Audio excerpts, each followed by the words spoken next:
ঈশ্বরদীর Muladuli high স্কুলের প্রধান শিক্ষক সেলিনা আক্তারের বিরুদ্ধে বিভিন্ন অনিয়ম ও দুর্নীতির অভিযোগের প্রাথমিক সত্যতা পাওয়ায় তাকে সাময়িকভাবে বরখাস্ত করা হয়েছে। আমাদের বিশেষ প্রতিনিধি জানান, মঙ্গলবার দুপুরে ঈশ্বরদী উপজেলা নির্বাহী অফিসারের সম্মেলন কক্ষে অনুষ্ঠিত অভিযোগকারী শিক্ষক, শিক্ষার্থী ও অভিভাবকদের সাথে প্রধান শিক্ষক সেলিনা আক্তারের বিরুদ্ধে বিভিন্ন অনিয়ম ও দুর্নীতির অভিযোগের বিষয়ে সভা অনুষ্ঠিত হয়। ঈশ্বরদী উপজেলা নির্বাহী অফিসার ও বিদ্যালয় পরিচালনা পরিষদের সভাপতি সুবীর কুমার দাসের সভাপতিত্বে পাবনা জেলা শিক্ষা অফিসার আল হেলালি, ঈশ্বরদী উপজেলা একাডেমিক সুপারভাইজার আরিফুল ইসলাম, সহকারী প্রধান শিক্ষক বাসনা রানী, সিনিয়র শিক্ষক তাসলিমা খাতুন, শিক্ষক জাহাঙ্গীর হোসেন, সুলতান আহমেদ, শিক্ষার্থী মাহিম ইসলাম, রুমন হোসেন বক্তব্য দেন। দীর্ঘ সময় শিক্ষক ও শিক্ষার্থীদের অভিযোগ, প্রধান শিক্ষক সেলিনা আক্তারের কারণ দর্শনের জবাবের বিষয় নিয়ে আলোচনা হয়। আলোচনায় প্রাথমিকভাবে অভিযোগের জবাব সন্তোষজনক না হওয়ায় প্রধান শিক্ষক সেলিনা আক্তারকে সাময়িকভাবে বরখাস্ত করে 3 সদস্য বিশিষ্ট তদন্ত কমিটি গঠন করা হয়।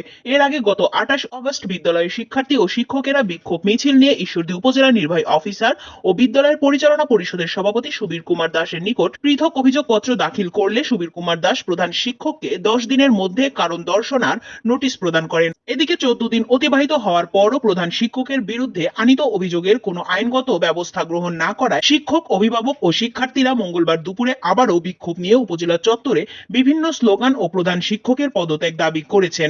আজকে আমাদেরকে ইউএনও ছাড়া এখানে একটা মিটিং করে সুষ্ঠু রায় দেওয়ার জন্য ডেকেছিলেন।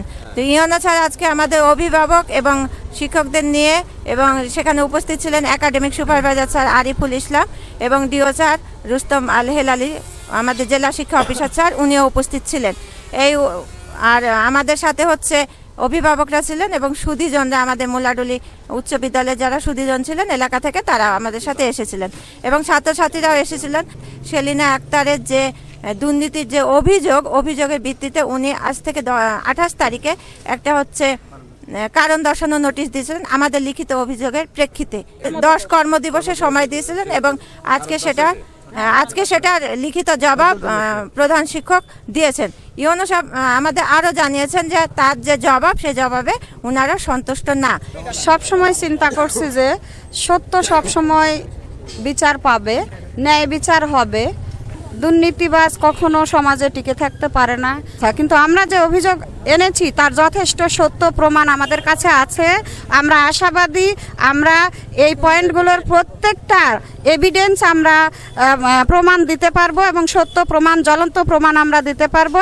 আমরা আশাবাদী যে ভবিষ্যতে এটা আরও সুষ্ঠু তদন্ত হয়ে আরও একটা ভালো বিচার আমরা পাবো।